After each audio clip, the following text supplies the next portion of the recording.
Si les gens d'extrême droite disent « nous on est là pour profiter de la système », c'est faux, c'est le système qui est en train de profiter de nous.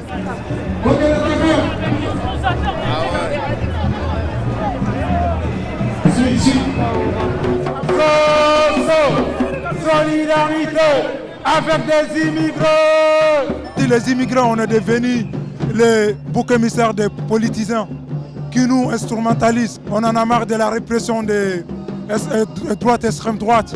Donc nous, on est là, on travaille, on cotise, on paye des impôts. 85% des sans-papiers travaillent, ils cotisent, mais ils n'ont aucun droit. Il y a des sans-papiers qui n'ont même pas droit à la carte vitale pour pouvoir se soigner. On est dans le rue aujourd'hui pour dire non à la loi Darmanin qui nous criminalise. On vit ici, on reste ici. Ce pas les gens qui sont là juste pour dire qu'on profite du système français. Non, nous on n'est pas là juste pour profiter du système. On est là pour faire comme ça.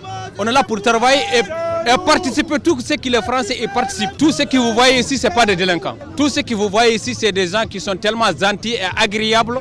Et les gens qui sont de cœur et de foi. Moussa Darmanin. Pourquoi il est contre des étrangers? Il est étranger lui aussi.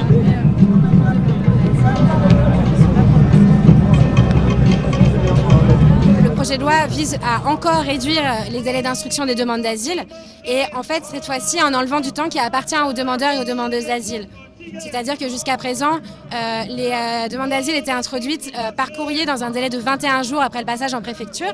La loi prévoit de faire cette introduction en direct. Et sauf qu'en fait, ça veut dire que c'est des personnes qui, pour la plupart, sont arrivées très récemment en France, alors même qu'ils ne savent pas où ils vont dormir le soir, vont devoir s'exprimer sur les raisons pour lesquelles ils ont quitté leur pays et les craintes qu'ils ont en cas de retour.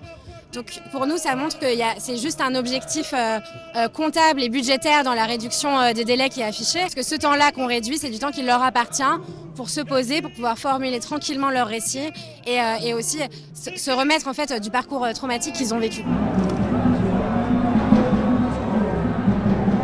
Le nombre de travailleuses qui, par exemple, sont en charge des personnes âgées, des enfants, les travailleurs dans les restaurants, les travailleurs du bâtiment et des travaux publics, ceux qui, tous les matins, se lèvent à 5 heures pour aller récupérer les poubelles et après trier les déchets, etc., etc.